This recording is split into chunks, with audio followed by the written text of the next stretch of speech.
नमस्कार, welcome my channel धर्म से जुड़े मधु।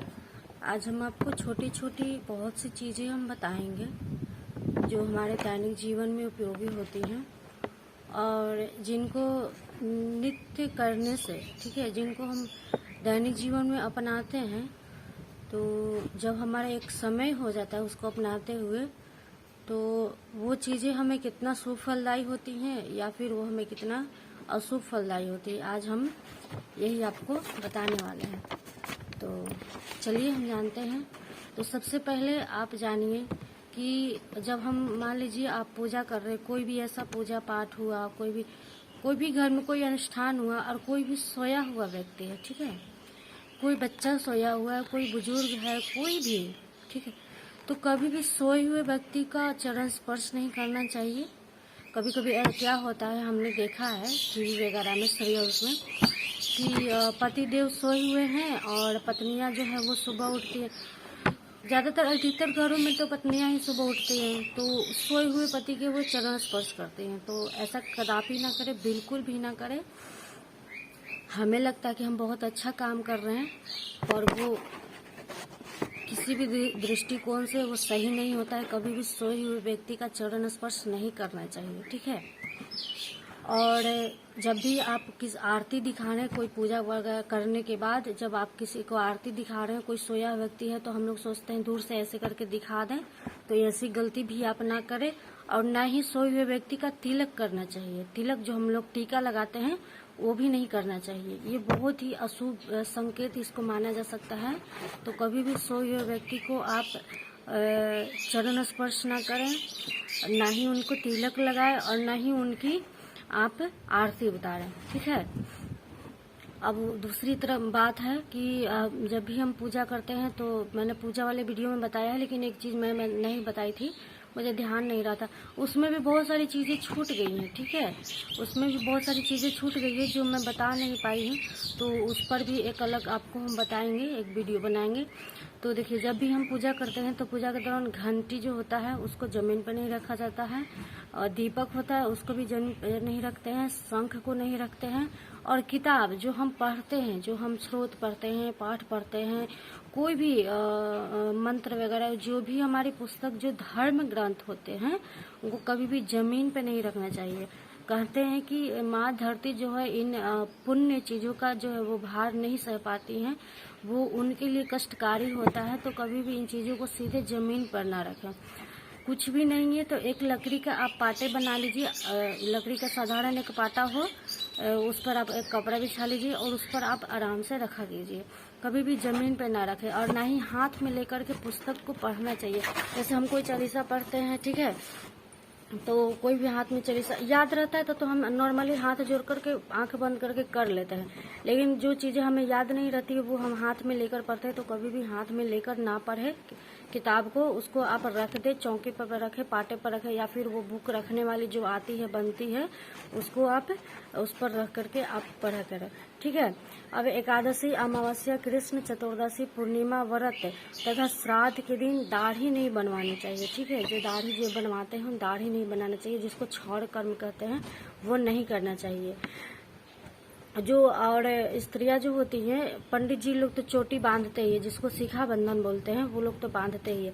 लेकिन हम जो स्त्रियां होती है, कभी भी बाल खुला करके कोई भी शुभ काम हो, कभी भी खुला बाल करते हैं तो वो कार्य जो होता है वो हमारा निष्फल हो जाता है, उसका हमें कोई लाभ नहीं मिलता है।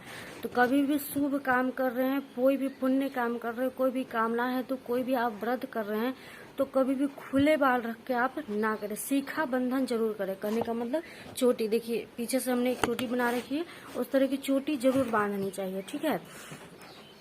उसी तरह शंकर जी को तुलसी नहीं चढ़ाया जाता है, गणेश जी को तुलसी नहीं चढ़ाया जाता है, और दुर्गा माँ को तुलसी नहीं चढ़ाई जाती है, और विष्णु को और दुर्गा जी को दुर्वा नहीं चढ़ाया जाता है, और सूर्य भगवान को बिल्व पत्र यानी कि बेल का जो पत्र होता है वो नहीं चढ़ाया जाता है, ये उनको मान्य नहीं है।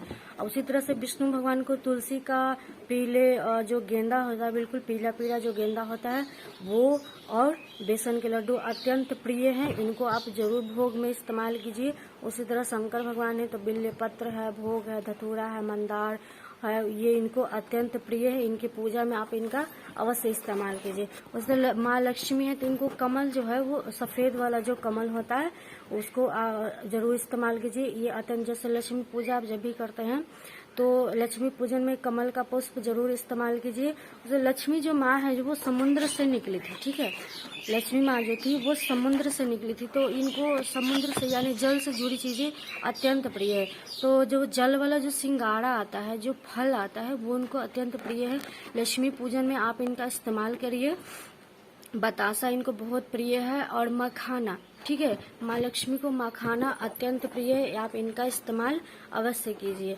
उसी तरह से शंकर जी को हल्दी और कुमकुम सिर्फ नवरात्रि में, नवरात्रि नहीं, शिवरात्रि, उस शंकर भगवान को हल्दी और कुमकुम सिर्फ शिवरात्रि के दिन जब उनकी पूजा होती है, रात में प्रदोष काल में जब पूजा होता है उसी समय वो लगाई जाती, अन्यथा किसी भी दिन नहीं लगाती। अगर आपको कोई कहे कि मतलब लोकोक्ति बना हुआ है कि हमने ये किया तो आप इसको अवश्य कीजिए, आपका भी कामना पूरा होगा, तो ऐसी गलती आप ना करें।